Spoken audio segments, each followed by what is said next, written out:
Diddly do. Oh, okay.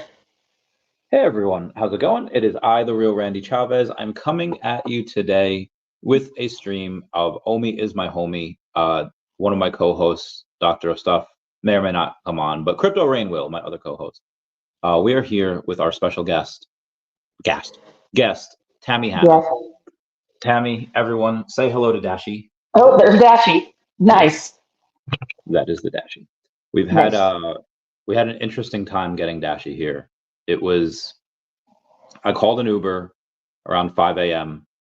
and at 5 a.m. There's a couple of people on the road, and I posted a status about it, about getting to the actual airport, which was an event in itself. I say traveling at light speeds in the rain. Some guy named Dopinder puffs on his vape. The smoke blows past me as I constantly check on Dashy in the back seat. I am at this moment living on the edge because he was speeding in and out. I was like, oh my god, like, whoo, lordy. He got me there though. So I had a duffel bag, a backpack, 2 suitcases, and Dashy. I don't know how somehow I got in the door because Dashy is a good 50, 60 pounds. And then the Spanish lady is all like, do you need help with these bags? Like, oh my God, yes, please. Oh my God, that lady was an angel. So she grabbed the bags and she wheeled them over to the baggage check-in. I do that. I get a boarding pass. I go into where they check the boarding passes before we get to TSA. And this lady, and what I know, I don't know if it's just American Airlines or most airlines. It was like all minority run. There was no white people there. I thought that was really interesting. Anyway, she says, "Excuse me, sorry, you'll need boarding pass for dog." And I was like, "Oh, I bought 2 tickets." And she's like, "Oh, okay, but you need boarding pass." Like, well, I have a boarding pass, and they charged me for extra baggage fees too because I was supposed to do one bag on one ticket and one bag on the other ticket. But then the guys just like you can't do that because you have it's just one person with 2 seats. It's not 2 separate people. I was like, okay, well then. So That's dumb. so I tell this lady, I was like, well, he told me because it was only one person, I only get one boarding pass and I could only check in under one name. And she's like, well, you need 2 boarding passes for 2 seats. I was like, ah! So I take Dashy and I waddle myself back over in line. And I don't know if you go to airports all the time, but for other people that do not fly, do you not have your boarding pass on your phone? It wouldn't let me because I had to check in bags.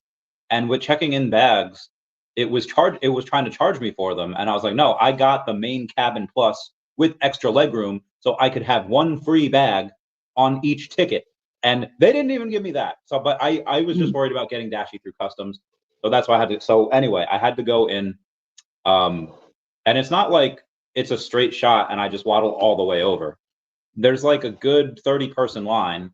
So every time a new person or a family or a couple, whatever, they get called to like the next, check in. We don't move up like 20 feet.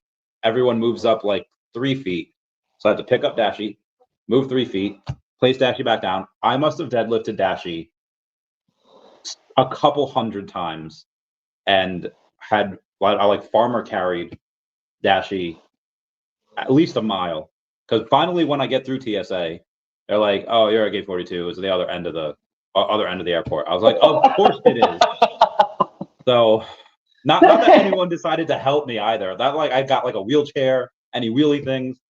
So finally, as soon as I make it over there, I'm like sweating like a pig at this point. Like I'm sure I smell. I'm sure it was awful. Then everyone's like, "Oh my god, this dog is amazing!" Like how that? Oh yeah, and MTSA they had to check up Dashy's pooper. There's a little hole in there just so security can check it. I guess the artist knew that while making it.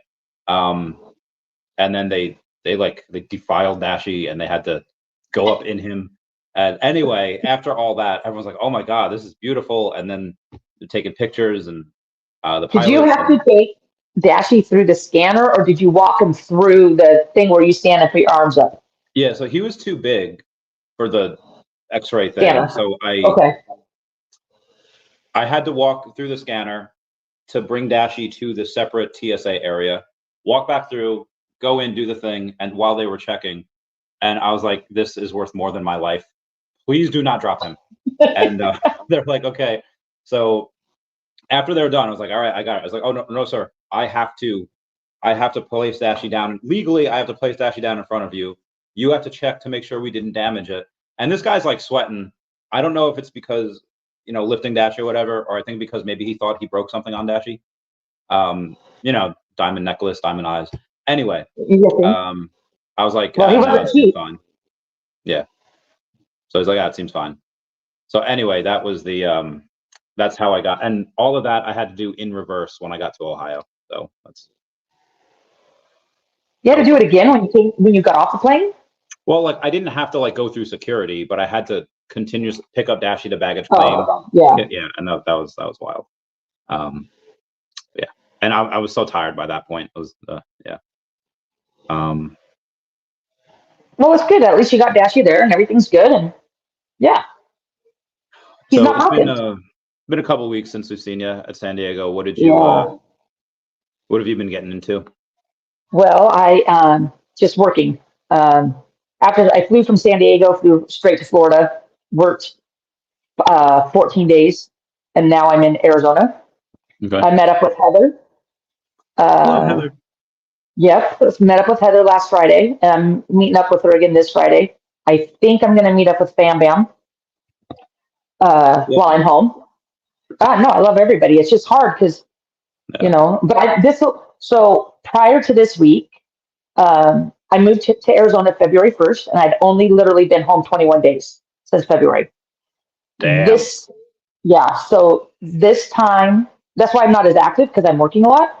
Yeah. But this time I'll be home for 18 days, so it's almost the whole time that I was here before. Oh my God. So yeah, we're working on trying to get some other jobs. I don't have anything going on October or the beginning of November. I'm fly to Aruba at the end of September. The intention is to go down there and play some poker, but I might be working. So if I can get into that series, then I'll work. If not, I'll play. We'll see. Other than that, just, work. Yeah.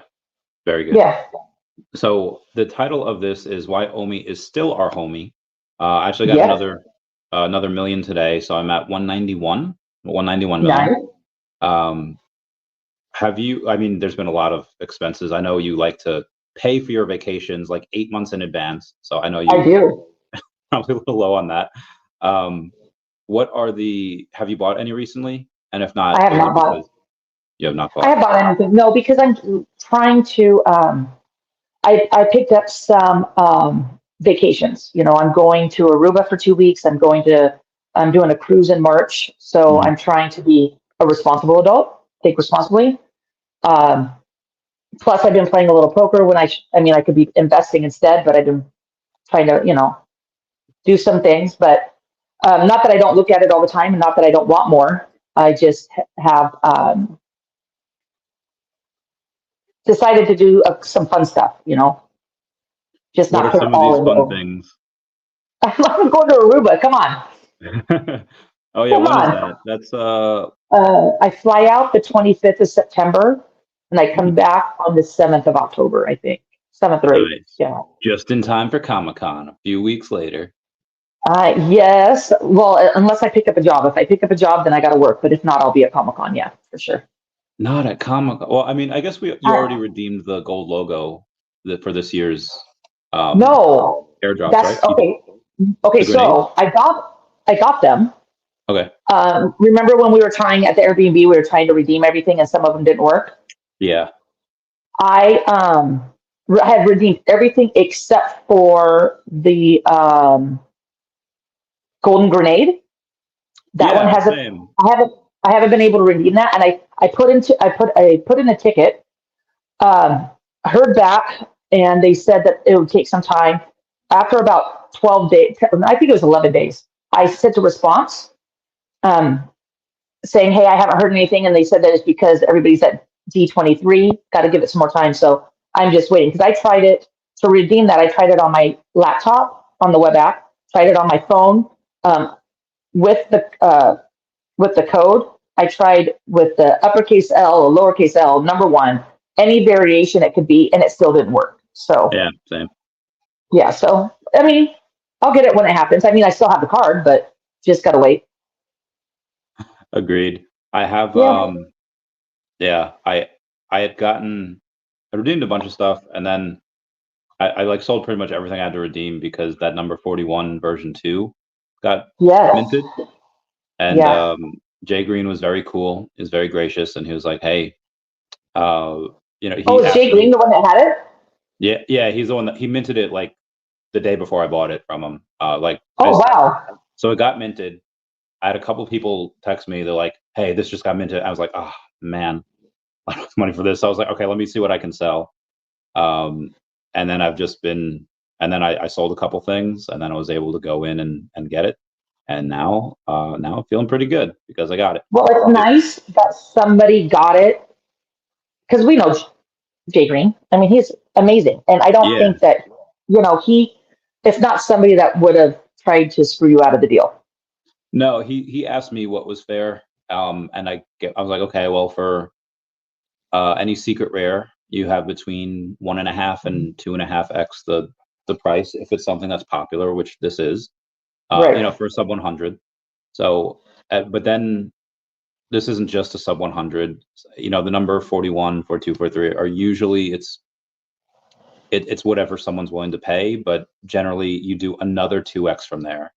So I think the floor Yeah. was like 250. So like, okay, well, sub 100 figure would be 500, and if it's the number 41, we could double it again. And I've said 1,000 is probably fair, and he agreed. So Nice. um, No, he's a good guy. yeah, he's pretty awesome. I know I still need to get my Ecomi hat so I can get my pin. Oh yeah, you My, do. yeah. So that's the one thing is if, because I told Sanjay that I'd pick up my hats in New York because we didn't get them in San Diego.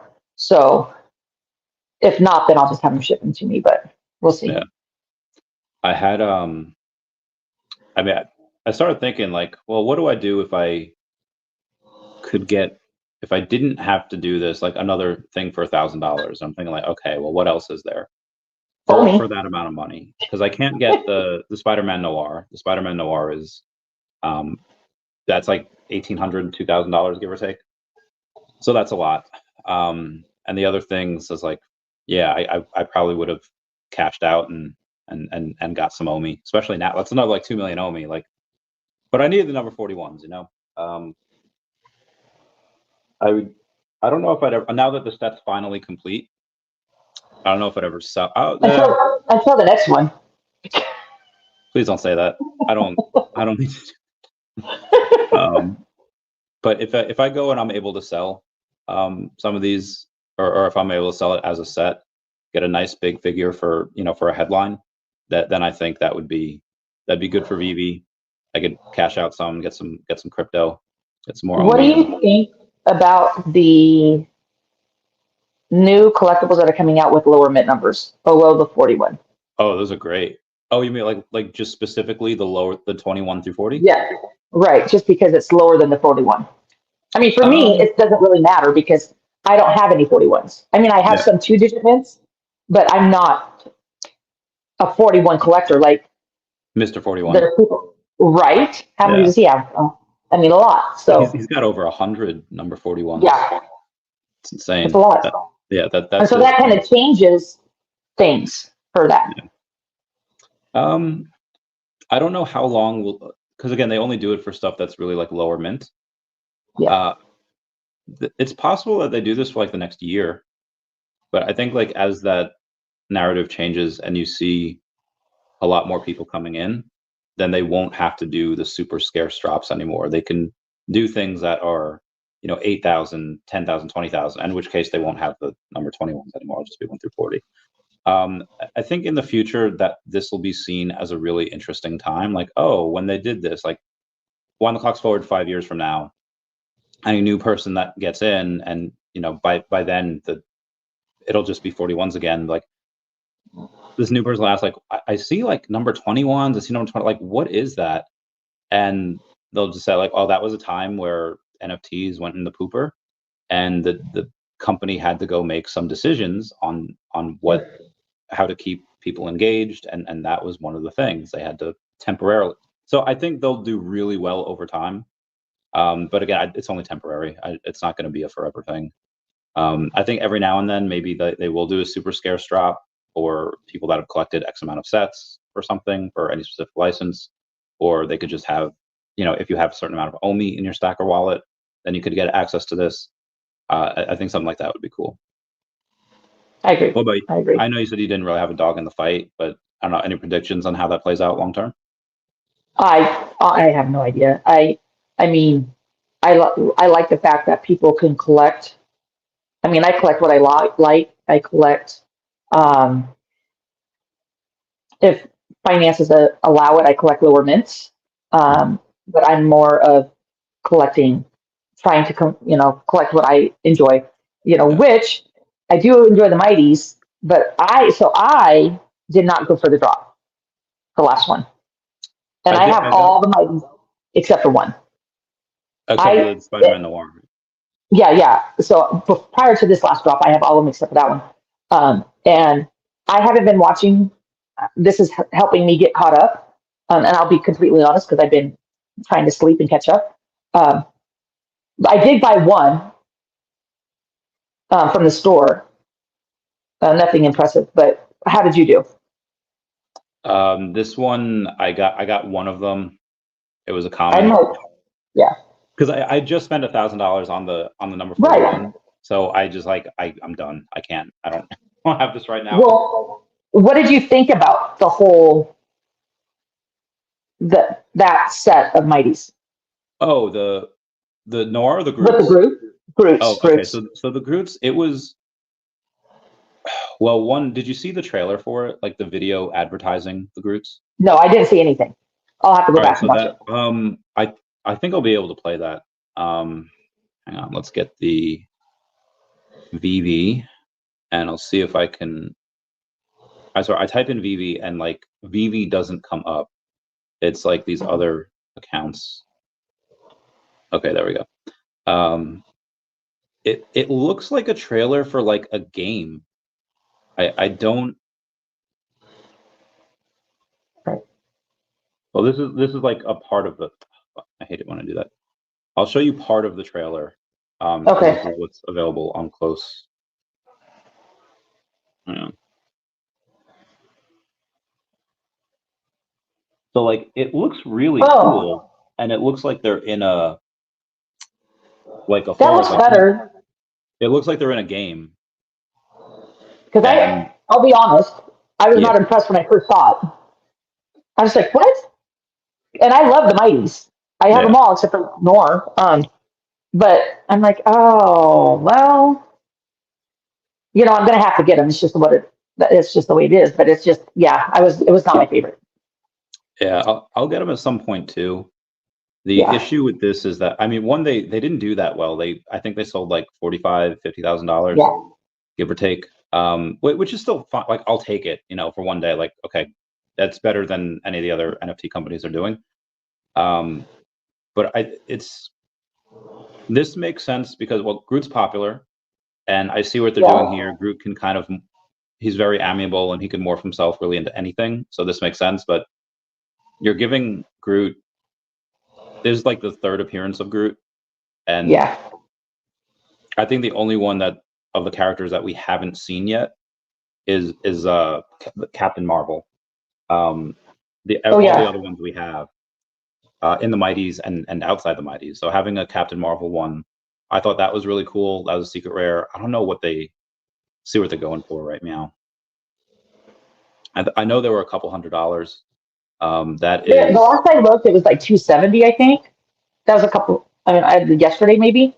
Yeah. And I'm pulling up my account right now. But the last time, I'm pretty sure I looked yesterday, and there were still 90 available as super rare. Okay. Yeah, that makes sense. So I still want it. I want all of these, but the issue is that generally in collecting, you want to get the most expensive thing first. Yeah. Because if Groot does a 2x, from let's say 250 to 500, okay, it's another $250. But if Spider-Man Noir does a 2x, goes from 2,000 to 4,000, and it's like, I can't. Right. And Mark my words here. Spider-Man Noir will double. Like he will go to $4,000 because it's a first appearance. It's the scarcest Marvel Mighty ever. Now, who's to say that they won't have another one that's 88 mints? Same thing. That they very well might. But Right. you consistently have these whales that they're continuously buying. They're not slowing down, and you will have more whales come in over time. So, like, what happens when there's more whales than supply? Like, you get that squeeze, and it just goes insane. So, all of those are going to be. So, I'm hoping I can buy those before they go. Yeah, no, for sure. So I just looked up, and the secret rare of the Groot is there's 77 left in the store. Mhm. The floor price of the Noir is $17.50 right now. Ooh, very nice. Okay. Yeah, Black Panther went down to 500. It's down at 499. Damn, but I'm glad to see Spider-Man Noir dropped a little bit. Maybe if he goes down super low, I can grab him. But it's just crypto right now. Right. There's so much amazing opportunities, and now granted, I've sacrificed the last couple of years buying big bags of like everything. Well, Yeah. a couple things. So, I don't know. Probably a good idea to have some fun, but I feel like that's what San Diego was. That's what New York will be. That's what every now and then I take mini trips, other places. So I don't know. It's fun. Okay. Pink Panther said I had a huge echo going on. Yeah. Oh, sorry guys, I did not hear that. My bad. My B. My bad. Is that better? Yeah. Let me know if it's better, guys. It's good. I can hear you. There's no echo, but I didn't hear an echo in the first place. So I was gonna say, because now I'm having a hard time hearing you, but I'll do my best. We're good. Okay, cool beans. There was I don't know when to stop. Like if you were to get a windfall, like let's say you win a huge poker tournament, you have a great weekend and you get like 30K, right? Right. How much of that goes into crypto? How much of that goes into VeVe? And how much do you keep for yourself to treat yourself?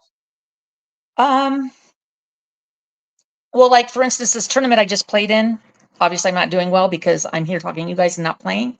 But first place is $371,000. Yeah. Obviously I'm not gonna win it because I'm not playing, but if I did, after taxes, say, I don't know, just say I have $250,000, 250K. I probably put 50,000 into crypto, 50K probably. I'll probably buy some OMI, buy a couple things, some collectibles, maybe some Definity because I know somebody who knows about that. Yeah, get some. I'm about to purchase a decent amount tomorrow from a whale, so that's going to be I'll let you know what we get. But yeah. Cool. So yeah, but and then I would probably, I don't know, just invest. I mean, I don't want to invest everything. I want to keep money on the side. So I mean, I could pay off my rental property, but I've got somebody paying the mortgage on that, so I probably wouldn't do that. That's true. I got somebody that actually pays it for me, so why not? I had a conversation with Sleepin last night, and this is what like I love and hate about life is that we did a beautiful 97 minutes. It was great. I want to do that again with him. But then the after conversation, like the post show that's just between me and him, that was like another 2.5 hours. And I feel like that should have been like a separate podcast, but Sleepin's, I guess, really into real estate. He's like, Randy, you gotta get a home base. You gotta like, don't just, he basically just said like, your 20s are kind of first, living with friends and doing whatever, but you need your own place. And I was like, I will, but I need crypto to like go up first. I needed to run first. I need like another year-ish of renting. And he's like, okay, fine, but get your own place. Well, surprisingly, with me starting this whole travel thing, I've met a lot of people who play poker for a living and a lot of people who live with their parents. Because like one of my friends, literally gone. He's only home 2.5 months out of the year. Okay, that makes sense. So if you're only home, if you're traveling, doing your job, 2.5 months in the year, you don't, why rent or why own? I mean, owning is one thing if you just bought a house, but yeah. So I completely understand why people rent. I mean, I rent, my friend and I share a condo, but we're moving next week and renting a room from a friend because we're hardly ever home. So why pay that kind of money if it's not necessary? Yeah. I told Sleepin, like, I get some, and you know, if I get something, I would rent it out. I would rent most of it out, and I would take one room because that's all I need. Right. And he's like, yeah, fine, do that. Have someone else pay the mortgage. Like, where'd and like, where'd you go? I was like, I you know, everyone wants me to move to Arizona. He's like, fine, do that. You know, someone in Arizona was like, well, like, and he said, like, get a woman and her, you know, a woman that has kids because they're not going to destroy the place like a frat dude would.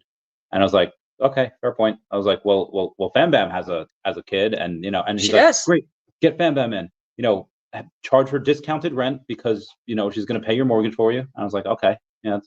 He like had this all planned out. I think Sleepin would be a great life coach. I think he'd be a good. So I'm gonna leave for a minute and come back in because I'm having a hard time hearing you because it's my volume. So I'll be right back. Copy that. All right. Hey, what up, Steve-O239? All right, I want to get back to this Pokemon question. Jason Pena, thank you so much for being a member. Saying, Randy, off topic, did you hear about the Pokemon Pack CT scanner detecting hollows? Is it more amoral or opportunistic? I'll have to continue this with Tammy here. So much better. Awesome. So Tammy, years ago in Pokemon, there was a way to detect hollows, the holographic cards, the shinies. It was that you could put it on like a baby scale, things that people use to weigh like their protein drinks and their food. And if a pack had a holographic in it, it was usually a couple grams heavier than the packs that had the that didn't have one. So you're taking all the packs to like the scale in the store, weighing them before you buy them? Well, not. I mean, you could bring it. What people do is they would buy boxes, and they would weigh they would break them open. They would weigh all the packs, and all the heavy ones they would keep, and they would sell all the light ones. Okay. And when they did that, people were like, "Oh, like how do you know if it's weighed or not?" And eventually, the free market worked out that people on eBay that were selling, if there were enough people that had left reviews saying like, he said they weren't weighed. And I don't think they were because I got a hollow. So if there were enough people that left reviews that said I got a hollow from this person, you knew that person did not wait. But if you have enough reviews saying like I bought 12 packs from this dude and all of them were like there were no hollows, you know, bad sign. So the free market kind of took care of that. Now you have CT scanners that are able to detect hollows. Jason Payne is like, is this like at the hospital CT scanners? Yeah, like you can go in and you can detect like for the modern day stuff, I don't think that's really worth it. But for like the old school stuff where that could be the difference between a couple hundred and potentially several $1,000s, definitely worth it. So I think that this is just a new way. And obviously Team Rocket wants to go in and they want to go and be like, hey, let's scan all of them and, you know, rip everyone off. But people will be able to tell. I think the free market will work that out. But that's what I like about VeVe. There's no. I wish you could get a blind box and not have it open, and then you'd be able to sell the blind box later in the future. I wish. You know, we talked about that before. Yeah, we've talked about that where you could keep that option and then be able to sell it later. Yeah, I'd love that. I think it could potentially happen, but I'm bad. I want to see what I get. Same. I'd open it. Yeah, I mean, there's something you might have missed is that there's a dude who, well, you probably saw it years like last year when it happened, but there's somebody that got a couple Funko Pops, the Marvel VeVe Funko Pops, and he stuck it in his attic. It was like, I'll see you in 10 years, and in 10 years he'll take it out. But they have until I think next month or maybe October. The codes expire. Yes. Yeah. And the number one secret rare still has not been redeemed. And there's a minted, and there's a $40,000 bounty on it from David. I would be in that attic fast. Well, I saw somebody post on Facebook on one of the groups that they had some, I think 2 boxes that they were selling with the code. It was still sealed. And I wanted offers. I mean, I already bought 2 of them. Oh wait, no, Yeah. 2. I think I bought 2. So Yeah. Awesome. Mhm. But yeah, that reminds me, we have a bunch of other stuff to go to. Some stuff that you might have missed. Let's go Yes. from. I was at a party on Friday with Mr. MC1, with Omar, Oh, with yep. Asuk, and there's a magazine which I'll be featured in October. It was supposed to be this month, but it's called Asian, and in I the saw that. Asian magazine, they featured VeVe. I thought that was Mhm. really cool. That was really great, and I have I met Andrew Yang there as well, so I'll get him to come on the podcast at some point. He gave me his email. That was nice. Moving on here, I take a lot of screenshots. Okay, so Uncle Jeremy said vintage toys are the real deal. Sold tonight, $1.342 million worth. He says, I predicted this could be the very first $1 million vintage licensed toy a few weeks ago. Unreal. It is the 1979 Kenner Star Wars rocket firing Boba Fett. Fett. I saw that. Yeah. Oh, sorry. Keep reading. Sorry. Just 2 missiles, graded 8.5. It was, or 85 plus. It was from Golden Auctions. Yeah. No, I saw that. Let's say that again for Rain. Did you see a toy Boba Fett sold for $1.3 million? It was a 1979 Kenner Star Wars rocket firing Boba Fett. I think there's like a couple of them in the entire world. What do you think this means for scarcity, or popularity, or rarity on VeVe? What can they learn from that? Well, a couple things. Boba Fett is a really, really popular character. Like, people downplay the importance of specific characters. Like, Luke Skywalker isn't near as popular as Boba Fett. In fact, Darth Vader isn't even as popular as Boba Fett. And this just goes to show, like I don't know, for whatever reason, Boba Fett has that coolness factor. Secondly, like scarcity and earliness, right? So that is a ton. I haven't heard of a Star Wars figure going for so much. I know it was a rare release with the rocket firing one. I don't know what the numbers were like, but that is an absurd amount. It just goes to show how much people are willing to pay for objects that they really want to flex. It's just a social flex. Like, what else are you going to do with it? They're not going to open up the package and play with it. They're going to show people that they have it. I think just that it's amazing that they're still out there from 1970s, that they're still good in mint condition. Well, one of my really good friends, Stardust Runner, like, his parents had a toy shop and they saved a whole bunch of early Star Wars release toys for him. So he was going through it this last year and he has some really good stuff in there, like tens of thousands, if not hundreds of thousands of dollars worth of stuff. There's something, again, me and Stephen were talking about this yesterday, I think a little off camera, about how VeVe goes in and they have all the cool stuff. They have all these first appearances on the blockchain, and it'll hit. Just something has to make it hit. And we went over there was something else that happened on Golden Auctions. It was a Steamboat Willie Mouse and Peg Leg Pete animated drawing. It was like one of the first ones that they ever made, and it sold for $57,000. And it's like, and that's just a drawing. Nobody's going to know you have that unless they come to your house, or unless you bring it somewhere. I don't know if I would bring it anywhere. And I don't know, with these, you're going to be able to go in and show off everywhere. I mean, they had the PFPs last time, if you had the profile picture of a Bored Ape or whatever. So I don't know if PFPs are the same thing, or if they'll be able to integrate with VeVe through Stacker, through Privy, or anywhere else. But we'll see. I do think, because you're able to like socially flex them in better ways, the values can go so much higher, because that is the downside. Like, you have a vault, and like when people come over to a party, you're like, oh, let me show you my vault, where you can show off your rare comics or whatever. It's just hard to really socially flex it. When you saw with Bored Apes, because people were able to socially flex Twitter profile pic, people were paying $300,000 for them, and there's 10,000 of them. Yeah. So they're really not all that scarce, but because the social flexibility was so high, people were willing to pay a huge amount for them. Agreed. So something I brought up with sleeping yesterday that I wanted to bring up to you guys. We'll start with Tammy.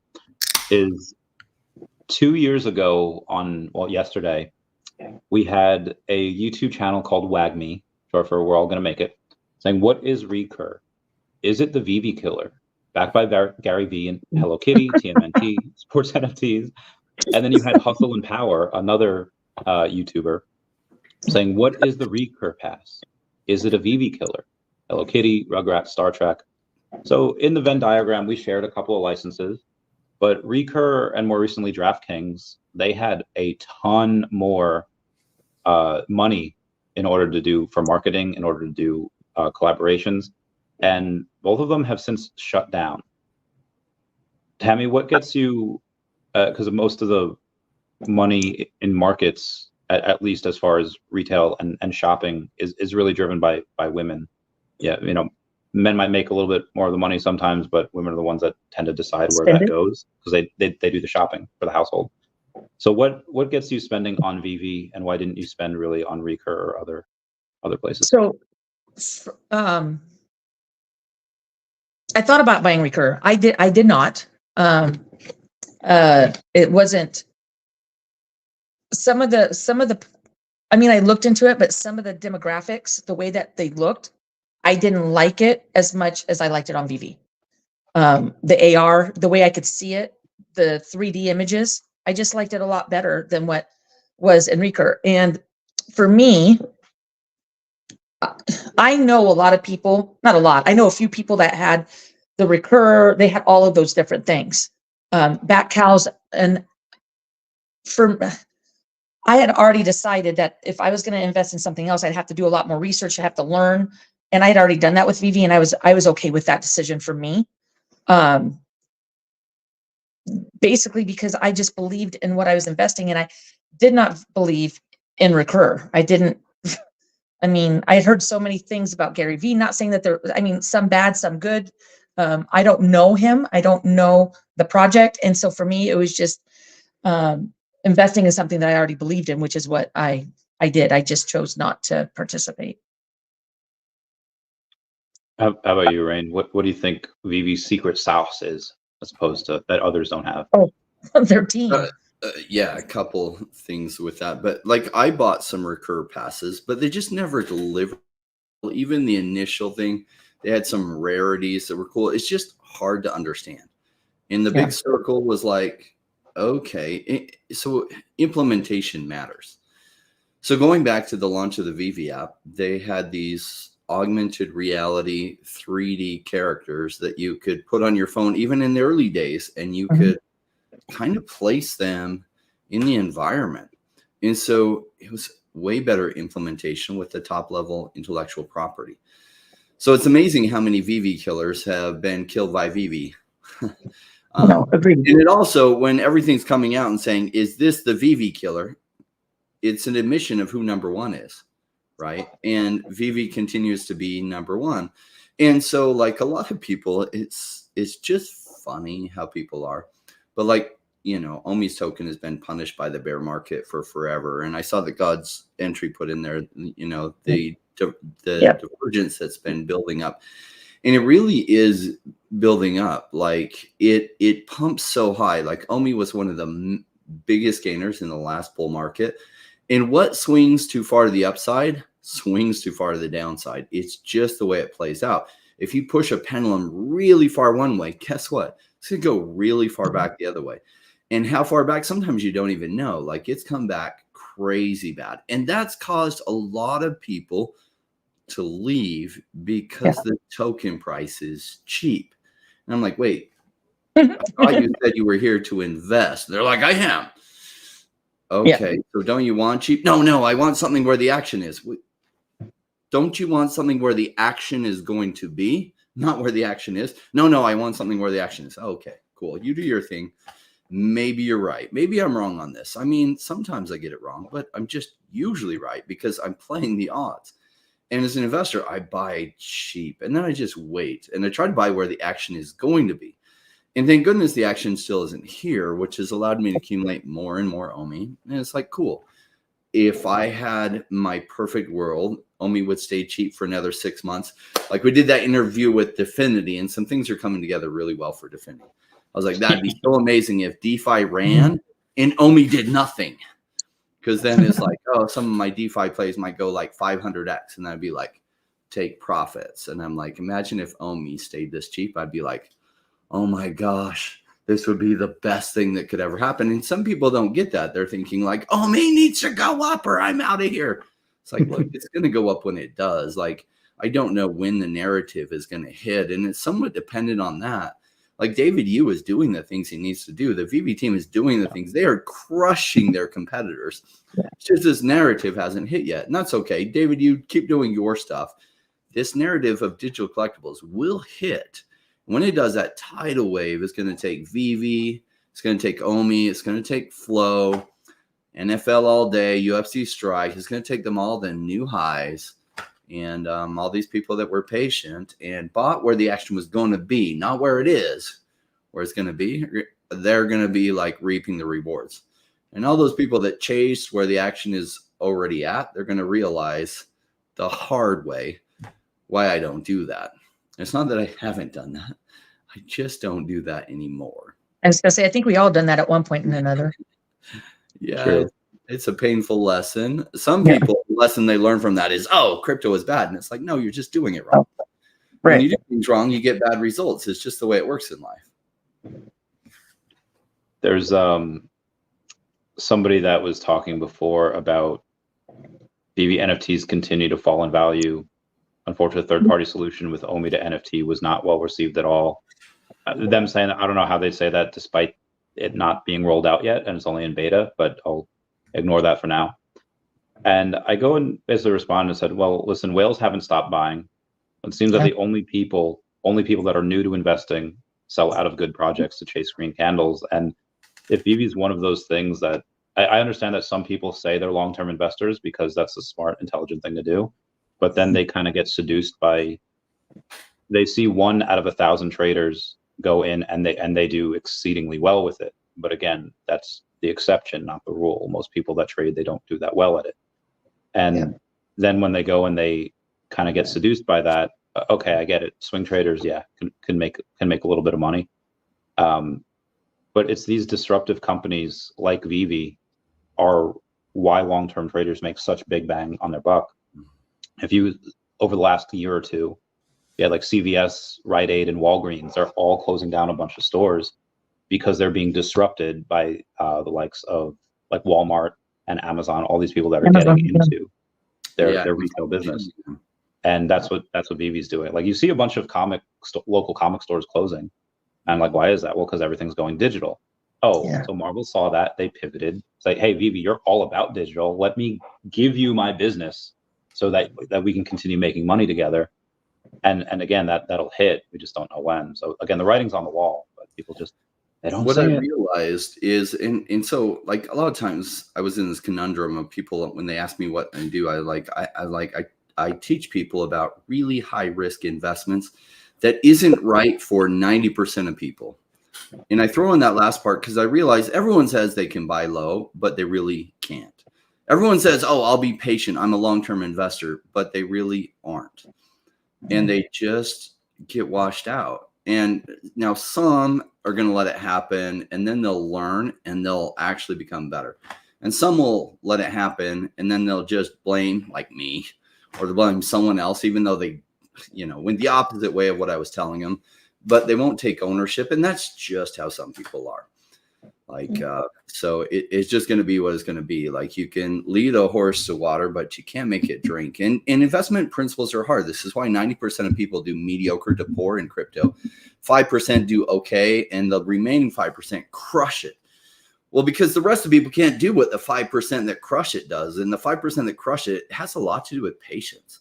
Like looking down the road, like comics are going digital. These collectibles are going digital. You can see that there's huge amounts of money spent on collectibles and the future of it is digital and VeVe's #1 in that. So gosh, I want to own as much of the token associated with VeVe as possible, especially while it's cheap. especially while people are telling me it's dead. That's when I love to buy. I mean, I was buying Axie Infinity and people said it was dead. I was buying Cardano and people were like, it's dead. It's totally dead and it's a failed project. The team just hasn't realized it yet. The same things. And the last time you want to be buying is when everyone's like, oh my gosh, it's going to the moon and it's never going to stop. That's when you should be worried. So timing is good. And digital collectibles, like I think they're the future, and VeVe is the number 1 in that space with the biggest partnerships. They continue to crush it. It just doesn't feel like that. But don't let your emotions get ahead of you. The timing's just not right yet. You're just waiting to play it out. If you had been an investor in Amazon stock, I hate to say, most of you would have washed out.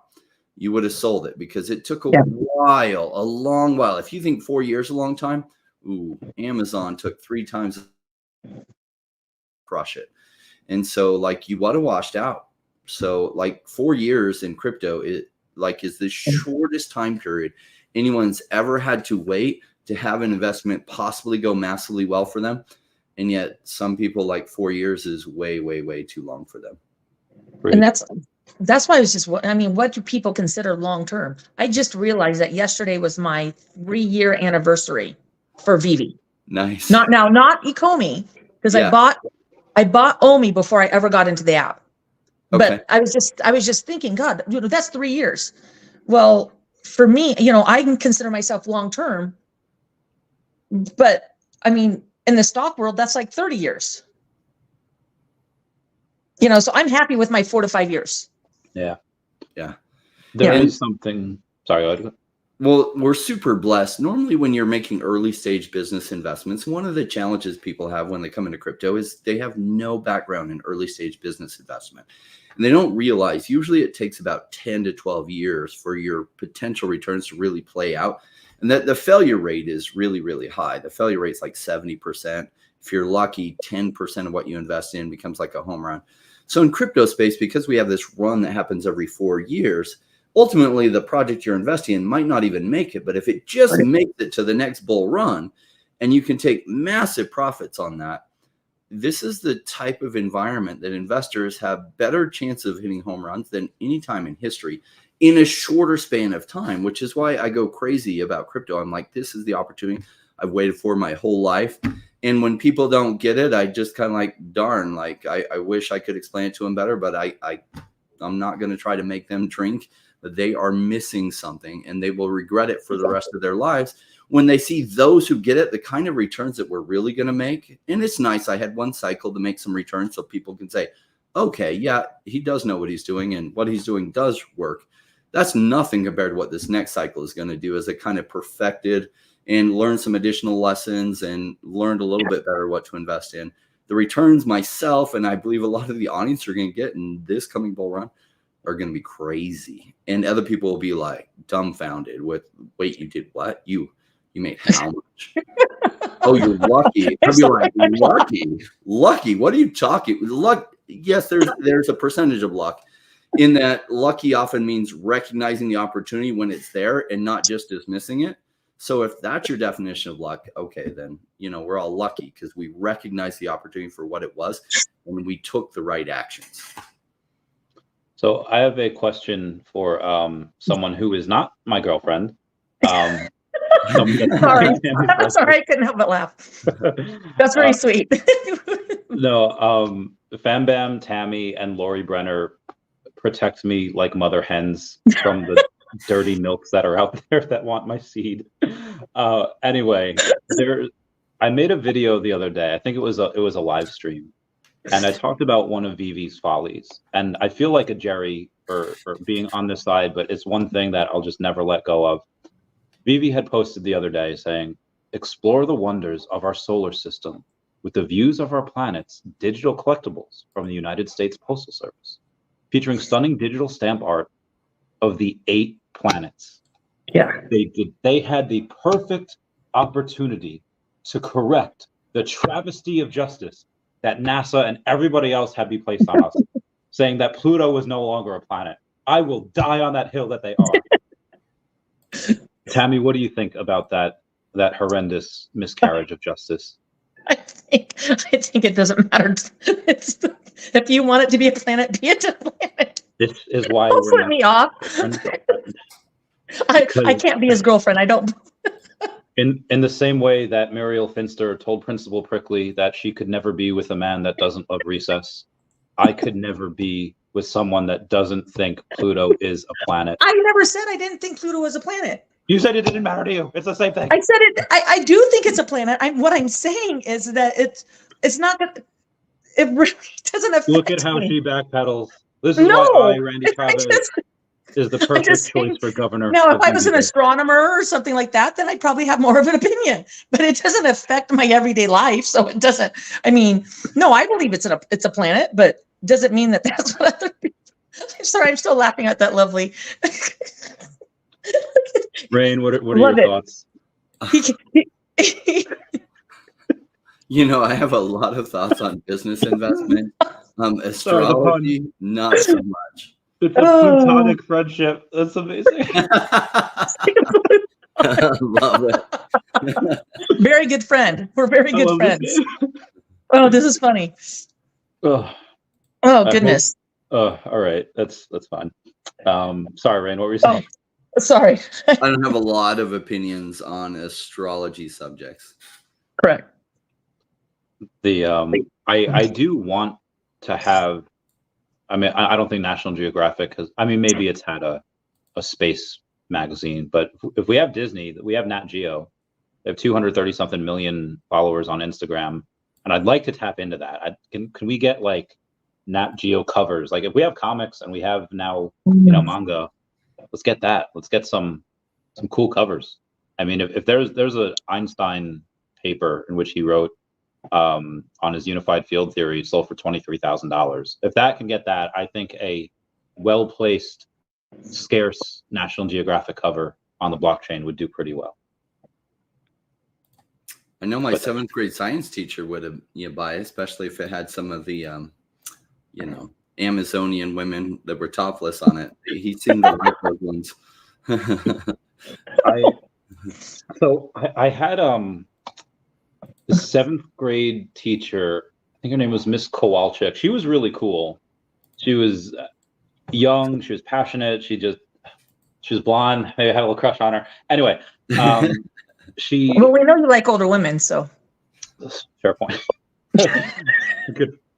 So I remember in the New York Post, they had this like evidence of like this new undiscovered species. It was like a 3-foot, like, I don't know, almost like human, like it was bipedal. So, they walked upright and they used weapons. They were in the Stone Age.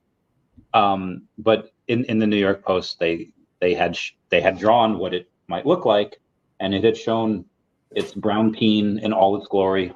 And I, as something of a scientist myself, decided to just show her the article, and then I had to go to the principal's office because I handed her what could be interpreted as a nude photography to a teacher. So I had to have a meeting about that. I forget where we were going with this. We're talking about my seventh grade science teacher and his propensity towards National Geographic, that's studying Amazonian and African women that happen to not have a lot of top clothing. Yeah. He was never sent to the principal's office for it, though. So I guess students and teachers are in different categories. Yeah, apparently. Someone who's in a different category than me is I feel like I go in and I shop or take a look at VeVe Collectibles a lot, what's on the market, what they're going for. But I somehow missed a sub 100 Todd McFarlane that went for $1,971. I don't know how. Wow. That is the cheapest sub 100 for Todd McFarlane I've ever seen go. Yeah. Now I know obviously that even though that's an insane deal, that still might be better in crypto. Rain, if you were to see a deal like that, like if you were to find that same thing, less than 2K for a sub 100 Todd McFarlane, you just do it? Be like, I need it, or is it discipline? No, I just buy more OMI. It's just if you buy something like that, can you ever sell it? Like that's one of the hard things about buying certain collectibles.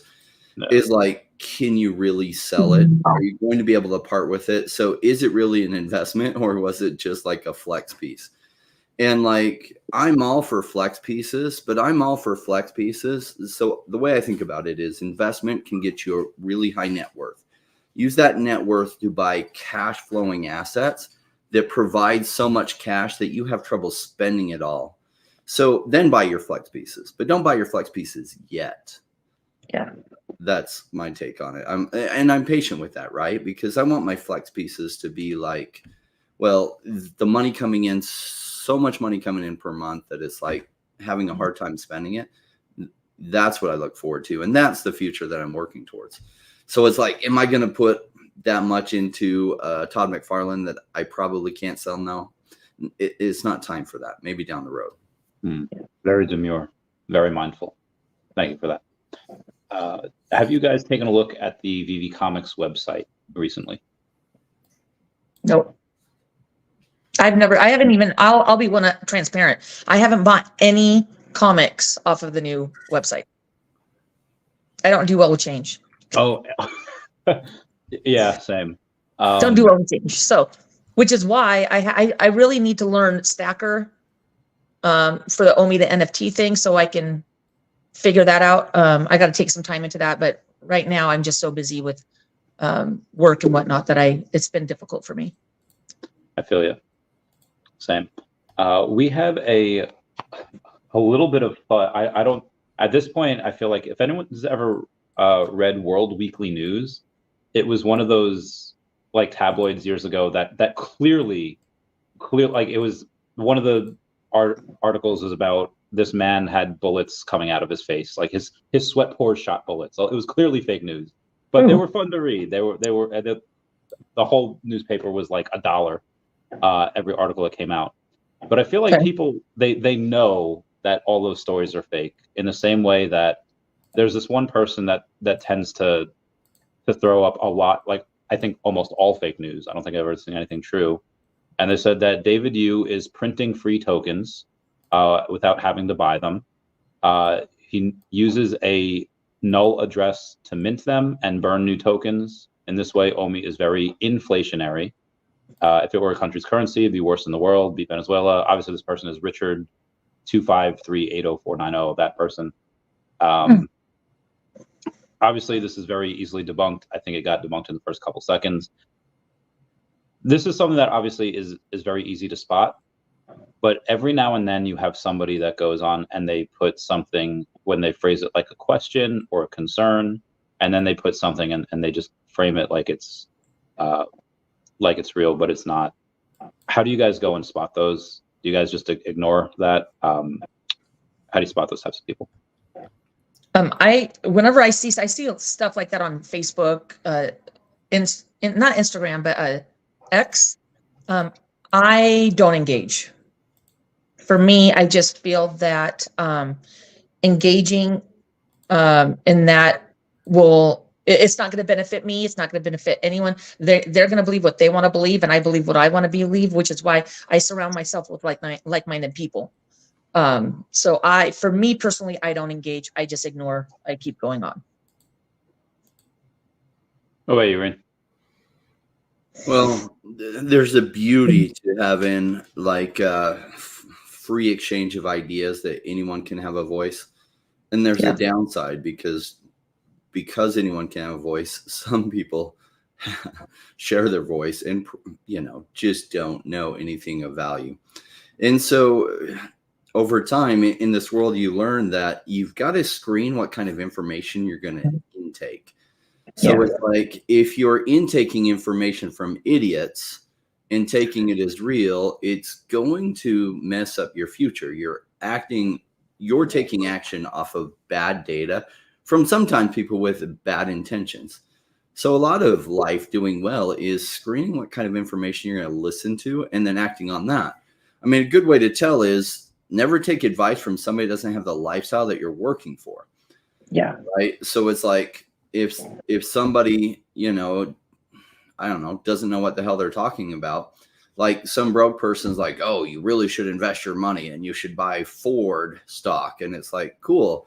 Have you bought Ford stock? Well, no, but I plan to. I work at McDonald's. I can't afford Ford stock. Well, why are you telling me to buy? Well, that's because that's what I heard the smart people do. Okay, how about I talk to somebody who's worth millions of dollars and say, what do you do? What did you do to get here? He's going to give me a lot better advice and a lot better counsel. And maybe he's going to miss it. Like Warren Buffett caused me to miss out on Google's IPO. I had $4,000 set aside when I was at the university. I was going to buy Google stock when it IPO'd, and Warren Buffett's like, oh, no, it's overpriced and this, and then a big rant on why it was a bad investment. And I thought, oh, Warren Buffett's richest man in the world. He must know what he's talking about. And he doesn't know what he's talking about when it comes to new technology. He doesn't understand technology investment at all. He understands paint investment and wood and shipping investments, but he doesn't understand new technology. So, I didn't know how to screen the advice I was taking. I was still kind of at the first tier of, well, he's really rich, so he must know what he's talking about. And I learned later he's really rich, but he knows what he's talking about within this specter, but not this specter. So over time, hopefully you're growing in wisdom and you learn how to selectively take advice from people who know what they're talking about within the sector that they are talking about. So before I get to Lovett's, there's something to say on Lovett. For those of you that don't know, Ford's partner, Electrify America, ranked dead last in 2024 EV charging survey. Year after year, Tesla Supercharger network continues to rank as a far superior option versus other third-party networks. The Cybertruck is absolutely destroying anything that Ford pickups are doing as far as how much are made and how much are sold. So Rain, you got a if you still would like to purchase any type of motor vehicle stocks, I would definitely say Ford is not the way to do it. Anyway, love it, saying patiently waiting for YouTube monthly payment to buy more OMI. I just wanted to check out this person's channel. They post exclusively only Flippy content from Happy Tree Friends, and gets a couple thousand views per video. Sometimes only a couple hundred, but a lot of times awesome. That is pretty cool. I need to start doing stuff like that. Tammy, I know you refused to get a YouTube channel and join the rest of us, but Rain, have you maybe someday? Have you ever tried shorts? Rain, have you ever tried to go and just do like a 30-second short or a minute short? Yeah, I have some shorts. I don't do a ton of them. A lot of so shorts are really good to kind of like help people get content in little bites, which is cool. Like if I were trying to build a channel that the channel made me money, I would do a bunch of shorts. I'm in this conundrum, right? So my investments make me money. I have the YouTube channel because I was doing all the research anyway, so I might as well share it with like-minded people. And together we could get a big enough channel that we could bring on guests like Definity and Bumper and David Yu and other projects that I'm interested in. And then when you get to talk to the project, you get even better information for better investments. So I do have my YouTube channel so that I make more money, but I have my YouTube channel so I make more money from smarter investments because it pays so much better than YouTube could ever pay me. But I don't rely on YouTube income, right? So that's why I refuse to sell out my audience in order to get more views, because one of the ways I could get a ton more views is 3 months ago, I could have changed to covering meme coins like crazy. Sure, it would have wrecked my audience a lot, and I could have done a video on like top 10 meme coins to buy right now, and like I would have gotten way more views. And I could have done why Shiba Inu is going to go to the moon and blah, blah, blah. And I would have grown and my YouTube revenue would have increased. But my YouTube, what they pay me directly, would have crushed my audience, would have hurt the long-term goals that I have for YouTube, which is, hey, we're investors here. My group, we're investors. Let's make better decisions by getting on some different projects and speaking to them. That way our investments do better. And in the long term, it does take some patience, but that way outperforms what YouTube could pay me. Preach. And yes, I did call McDonald's workers dumb. Not really. I did start my career first at Dairy Queen and then at McDonald's. Yeah. And I actually learned tons about being a good employee at McDonald's. I quite enjoyed my time at McDonald's. It was a job I loved, but it's not a good long-term career. When I was 19, I worked at a tropical smoothie, and it was the #1 tropical smoothie in the country when it first opened. It was a sweet place on Long Island. It was right in the Epic Shopping Center. I felt very proud that tropical smoothie was #1 that month or that year, while Best of Long Island voted Levittown Animal Hospital the best animal hospital on Long Island. So I worked, the two places I worked got #1 on Long Island. I thought that was pretty economic. Anyway, there was a VeVe app update this morning. So for anyone that does not know or have not done it, update your app. It's nothing crazy, just minor fixes and improvements. Another update is that David Yu had tweeted Moon, Cat, or the Little Prince. Little Prince is having another little drop. I think that'll be fun. Are you guys gonna grab that? Nope. Nope. Nope. I rarely grab stuff on the drop, and the only stuff I grab, like Wolverine. Yes, I got Wolverine on the drop, but fair point. I'm Big patient. Angel Tesla sold 11,588 Cybertrucks this year, and Ford has sold 15,411. Just as EV, yes, I was comparing EVs. I wasn't comparing it. I misspoke before. I was only comparing EVs, but also Tesla pretty much sells everything it makes, where Ford has a massive several month-long inventory just because their stuff doesn't sell as much. Jose and his Crypto Rain's coverage of Definity was great, very informative. Yeah, we love that. That's Tammy said she's gonna get some from her next windfall when she gets that. I will. I'll do a couple of purchases, a little bit of Definity. There's a whale friend of mine that is going to be purchasing a large amount of OMI over the next 7 to 10 days.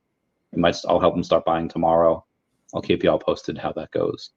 I have no fear in telling people that, because obviously it's peak FUD. It's not going to matter. But there is like 650,000 in volume today. So I thought that was pretty interesting. Or 687,000 in volume. Despite the volume, we're down about 2%. Yeah, that would have been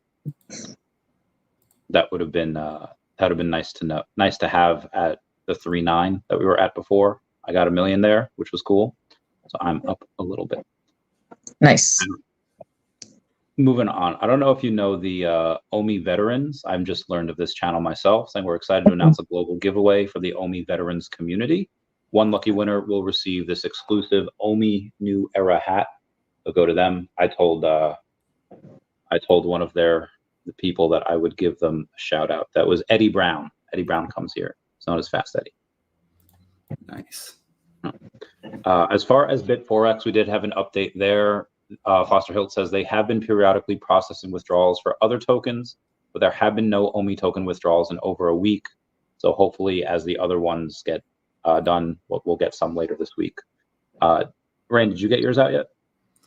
I'm checking right now, but I haven't checked in like 5 days. Let's see. I'm expecting that it's not here yet. Probably not. Wes says electric cars are a fad. Hydrogen is the future. Mark my word. Consider them marked, Wes.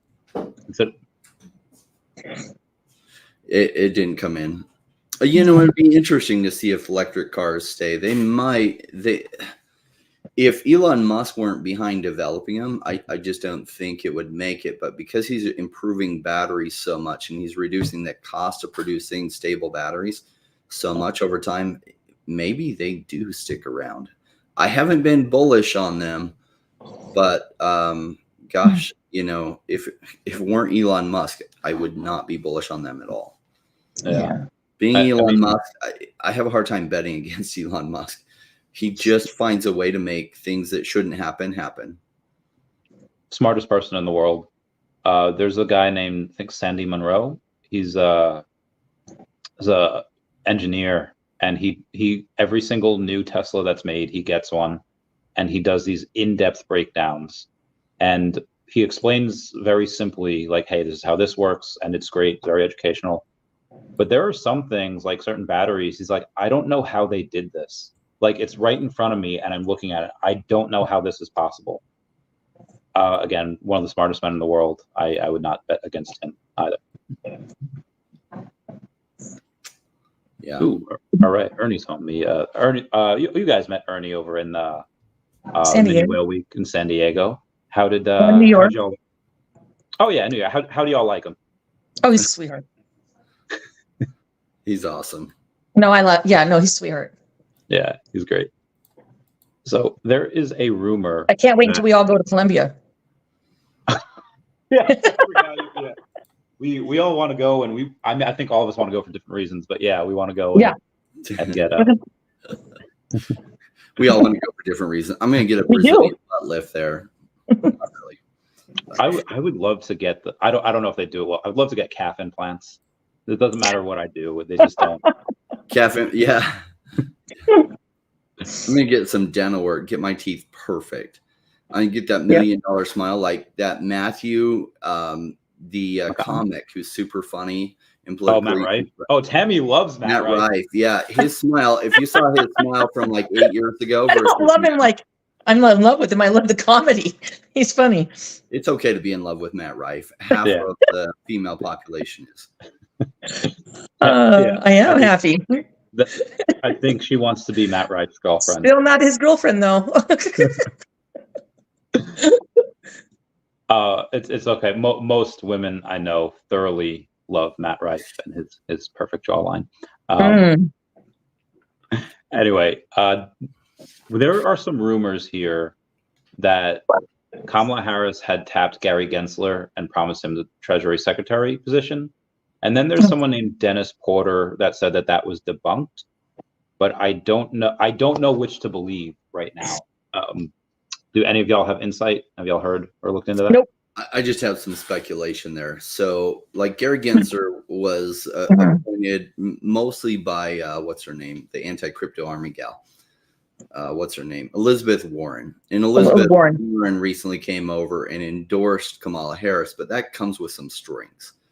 And I think the string she wanted was Gary Gensler to keep his place, because otherwise the anti-crypto army would have no power whatsoever if they didn't have Gary Gensler in their pocket.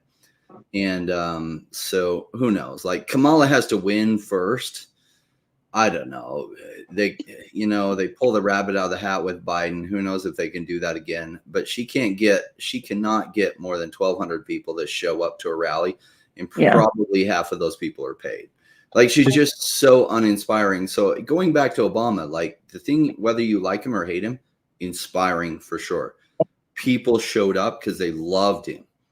Oh, Biden, no, nobody loves him. And Kamala's worse. She is perhaps the most insincere politician I've ever seen in my life.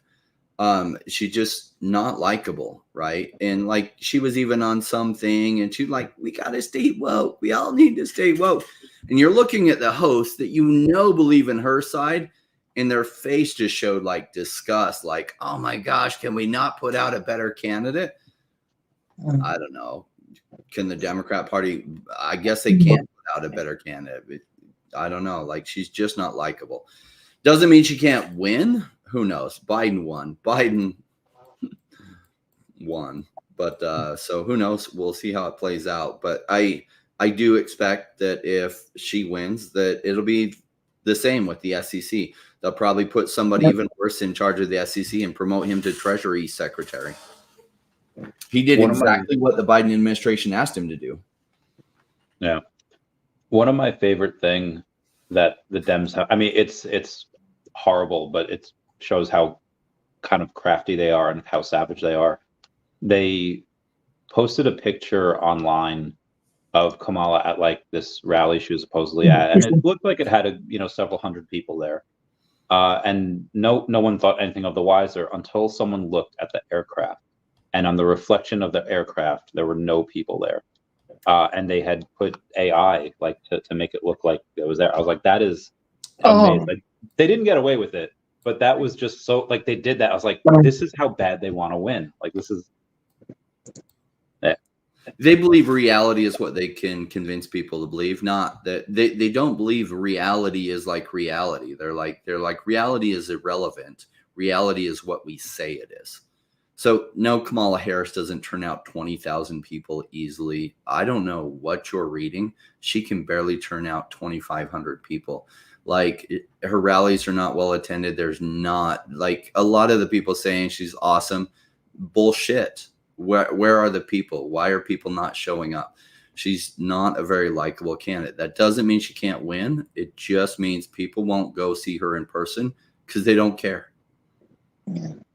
My channel says "F you incels." Oh, I know Rain is married and Tammy has been married, so and they have kids, so it's proof that they have been sexually active.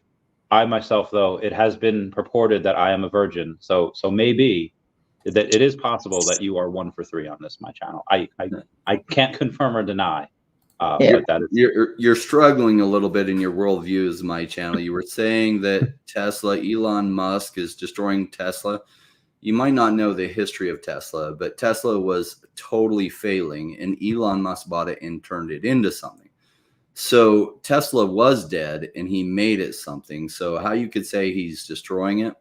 And Twitter, well, I don't know. He gave us free speech back through buying Twitter. Now, some people hate that because they don't want to listen to other people's opinions, such as people who then say F you incels.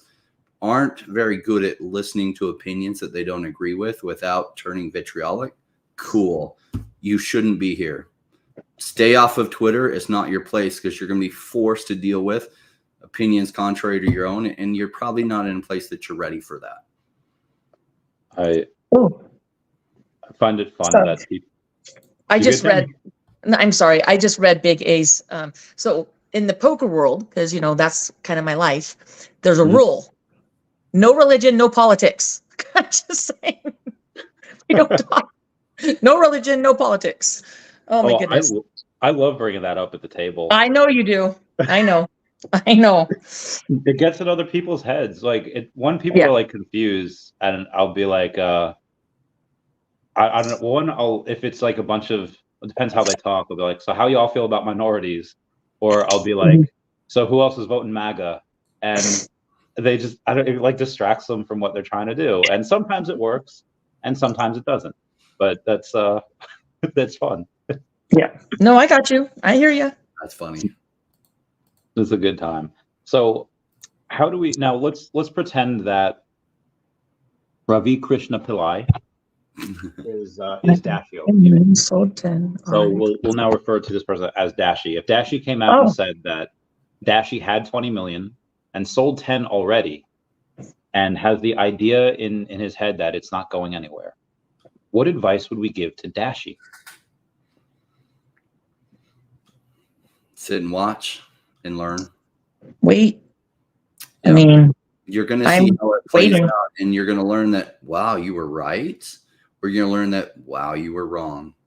And either way, you're going to learn, oh, wow, you were right. Gosh, I called it as dead, cool. And you were right. There's a chance that you're going to be correct on that. Now, I'd rate that chance as about 5% or less, probably less, but you could be right. I'd rate the chances really high that OMI turns around when the narrative hits for digital collectibles, and it's a really strong future narrative. And OMI goes absolutely crazy. And then you're going to be on the wrong side of that if it does play out that way. Now, if it goes to 0, then I end up on the wrong side of that. And darn it, one of my positions didn't perform. Right. Well. Shoot. Yeah, people ask me that all the time. What happens if it goes to 0? I very fortunate. I work in an industry that people are always going to gamble. It's just human nature. So I'm going to always have a job. I'm okay. I guess that's, for me, it's partly why I'm more willing to be patient, because I know that I'll always have a job.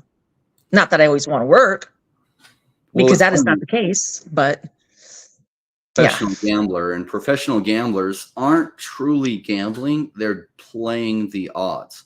Right. And what investment is the same thing. You learn when to recognize odds when they're stacked in your favor and take those plays. So it's really not too different. In fact, one girl was like, what is it that you do? And I was like, yeah, I'm a professional gambler, because I didn't want to go into a long thing. But you're just taking strategic odds where the odds, you can recognize when the odds are stacked in your favor, but that does not guarantee you're going to win. It just means the odds are stacked in your favor. Your chance of winning are high. Yeah. I like how Tammy brought up people are always going to gamble. And I think it's corporations are going to do what's good for corporations. Yeah. And because I feel like a lot of corporations are made up of savages, and some would say psychopaths, that psychopaths being CEOs are kind of in the same, at least on the same stick. But people in general, they like to gamble. They get sometimes let the worst of themselves out, and sometimes it works out for them. For the ones where it does work out, you get people that are on the fence that maybe wouldn't have gambled, but they know someone that made it, that made a lot of money and do whatever. And I think that's what's going to happen with NFTs. There's going to be anything where you can make money on, or where people can manipulate the market. They're going to go and they're going to do it. And it doesn't have to be VeVe. It could start off with any other platform. I know DraftKings just kind of deleted theirs, but let's say it's like an NFL all day. They're like, okay, maybe someone on football players like friends list, they're millionaires, whatever, or they're worth hundreds of millions of dollars, and they say, okay, let's go hype up this player because he's doing really well, and let us go in and have our friends talk about it. We'll pay Pat McAfee like $50K. We'll pay Bobby, the general, to kind of talk this person up. We'll buy a bunch of their NFL all day tickets, and then once it goes up, it costs them maybe, a couple $100,000 to do that, but then they cash out for millions. And then they go and they do it on another player, or they do it on another platform. And when that happens, of course, it's going to happen on VeVe. There's going to be people that are going to buy up the floor of anything that they want. I mean, you saw it happen last cycle. People buy up whatever. They make a pump video about it, and then they dump it after they make the video. But I mean, and there'll be people that return to do that, and there'll be newer people that do that as well. So I don't know. For me, when I sell into it, I'll probably sell a couple of the Mighties. I'll probably sell a couple of I have my number 43 Luke Skywalkers. What about you guys though? When that narrative does hit and you see all this new money flowing into VeVe, what are you guys going to sell into? Are you going to sell and cash out, or are you going to sell and just reallocate that money to other things that you really want? For me, I don't. I probably won't cash out. I will probably just reallocate it to other things. Maybe complete some sets, get some stuff that I want that I don't have. For me, I want to make money with my collectibles, but what's there is there. I'm more thinking that I'm going to cash my OMI out during the cycle. But what I do sell, it will be anything that I've stacked, anything that I own one of, unless it's something that I really don't want. I'm not going to sell. Like I mean, I bought a whole bunch of comics when we were trying to get to top wallets. Remember that, Randy, when we kept buying all the cheap comics? Oh yeah. Trying to get into the, yeah. So I remember buying some comics for $1.50 and they're at $2.20 now, so those are the things that I'll probably sell or burn. If they get a burning mechanism, I might burn. So same. Not for me. I probably won't cash out. Yeah, I'll definitely cash out some. I learned my lesson. I started to cash out some things in January 22. I just didn't cash out near as much as I should have. Now, actual cash out wasn't available, so I sold a bunch of stuff. And then when prices dropped by half, I was like, rebought back in. Whoops. Should have just left. Well, I might sell things. I just don't know if I'll pull the money actually out. Yeah. Just so I can. I'll definitely pull it out, and I'll buy some real world assets with it. And then cash flow, right? So what I love about crypto is there's no better way to go to massive numbers. But then once you have those massive numbers, then buying cash flow producing assets is the way to go, as well as keeping some aside to reinvest. But there's no greater vehicle over a 4-year period that can make you better returns if you play it smart. Now, unfortunately, for 90% of people, they don't play it smart. They invest in the wrong things at the wrong time. Cool. Okay. But if you learn how to do this, and it's not all that complicated, it's just emotionally difficult, but it's as simple as this: buy low, sell high. Is OMI at all-time highs? No, it's at all-time lows over the past 3 years. Cool. What's its chance of surviving from here? Well, obviously some people in the audience think it's dead and it's never going to survive. Cool. I don't know what the factual basis for that emotional belief is, because I see quite the opposite. They're quite vibrant and alive, and their chance of surviving the next year and a half for when the market goes absolutely crazy is quite high. It's one of the ones that I think has the highest chance in the whole of crypto market to still be around in a year and a half.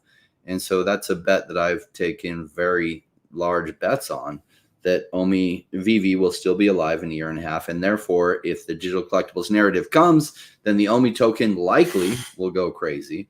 And at that point, I'll be taking profits out of that, rolling it into real estate or some other cash flowing assets. I can't wait. I don't know exactly what I'll have as far as ability to cash out in a timely manner, because as we know, I like to hold on to things and like, oh, well, it could go up. And if, you know, I think cashing out at least a decent amount at 2.5 cents is probably pretty smart. But then I was like, oh, but when it goes up to 5 cents, I'll have double. And then, you know, I'll just say the same thing all the way up. So hopefully you guys can be like, hey, now's a good time. And I'll be like, all right, that's fine. Yep. I'm definitely selling some OMI for sure. Yeah. Real world assets is going to be hard. I've never, outside of stuff in the military, I've never driven anything really crazy. So hopefully the Cybertruck will keep me nice and occupied. Oh yeah, we got Rain. You didn't go. Tammy was talking mad crap on the Cybertruck. Shut up! I still rode in it. Yeah, of course. You're talking about Pro the Doge's Cybertruck? Yeah, that was great. I tried to tell Tammy, like, oh, you're good to, you know, you could ride with these people. And she's like, I wait, said no. I know you did. You said no. Just because it's ugly doesn't mean I don't want to ride in it. I even told Pro the Doge, I think it's butt ass ugly, but it doesn't mean I'm not going to ride in it. And then we did that 0 to 60 thing and my phone flew and yeah, no, it was amazing. She just described why Danny DeVito still has sex in his life. Yeah. I mean, I'm never going to own a Cybertruck. Now, I was looking at their Roadsters. Those are pretty cool. Yeah, those are awesome. Those are hot cars. Yeah. The Cybertruck is interesting, right? It is a current social flex piece, right? Yeah. I love that he made it bulletproof, which is freaking cool. You know, and I'm a big fan of Elon Musk. Would I buy one? I like Pro the Doge's wrap on it a lot. Yeah. That made it look sexy. I feel like the base colors that comes in or the base color is just okay. So the wrap he put on it was freaking cool. Made it way, way, way more interesting. That I saw that I was like, yeah, I like that. Would it make sense? I don't know. Then you got to get your garage outfitted with the electric charger and it just starts to change some patterns in your life. Who knows? Who knows? You know, I talked to him too. He, because he doesn't own his home, he rents. So he doesn't have a plug-in at his house. He goes to like places to charge your car, you know, the stations. He goes to stations to charge his car because he doesn't have a charger. That's interesting. Then it makes your life even harder, which is like more of an argument that I'm like, meh, I'm out for now. I would, I don't know what, I mean, hopefully I get the email soon. I haven't gotten it yet. Because I didn't order. People started ordering in November of 2020. I didn't start ordering until I think March or April of 2021. So they started to fill those orders. I'll keep you all posted though. Hey, Mr. MC1, how's it going, fam? Yes. Get you on next week. We got to hang out with him on Friday. It was great. We had a lot of, he got to speak at this event. The event, right? I don't know if I told you about it. It's called Asian. So it's Asian, but with an 8 instead of an A. Oh, man. Awesome event. They featured VeVe in the magazine, which was great. I'll be featured in it next issue. It'll come out in October. Unfortunately, that launch party is going to be in Portugal in the same week that Comic-Con is, so I won't be able to go. Oh. And Portugal sounds fun. Yeah, and Vincent Zerzolo was there. Yep. From the Addiction comic, and then so is Andrew Yang. That was really cool. Got to meet him. He's coming on the podcast at some point. Just got to lock down a date. Keep you all posted. Yeah, I saw pictures that Mr. MC1 posted there. They look fun. But I really like him, and that's cool. Like I don't agree with every, you know. I have a bunch of friends that have very different political ideals than me. Cool.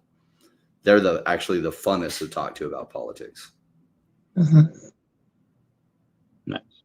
Anyway, I've been going for about 90 minutes. I think y'all want to go over before we bounce. No, thank you for having me. I appreciate it. I miss everybody. Of course. What about you, Rain? Just timing of the market, right? So there's a chance that the market really doesn't go up till this time next year. Probably it'll happen sooner, but we really just don't know. And when different narratives hit, I don't know. Like DeFi hasn't run in like 2.5 years. DeFi is due. Meme coin narrative went pretty strong. It probably has another run in it when new money from new people starts FOMOing into the crypto space. Meme coins may run again. That's a narrative that I don't ever try to play. There's way too much crap in it, not enough substance at all. But the DeFi narrative is a good one. The digital collectibles narrative will come around. As far as timing, some of that just has to do with luck. It has to do with when celebrities start socially flexing their pieces they've been secretly picking up. And there are major celebrities who have VeVe gold and silver logos. They have other VeVe collectibles. They have NFL all day, NBA top shots. That narrative will come around. When it does, it'll swing a lot of attention this way. And that's when VeVe collectibles will run. And that's probably when OMI will run. And that could be 2 months from now. It could be 10 months or 15 months from now. I don't know when. I'm just waiting for that to play out. There's a lot of patience. Like, you know, when I was talking to these people about what I do, and they're like, well, why is it you say only 10% of people can do it? I was like, everyone says they have patience. They just don't.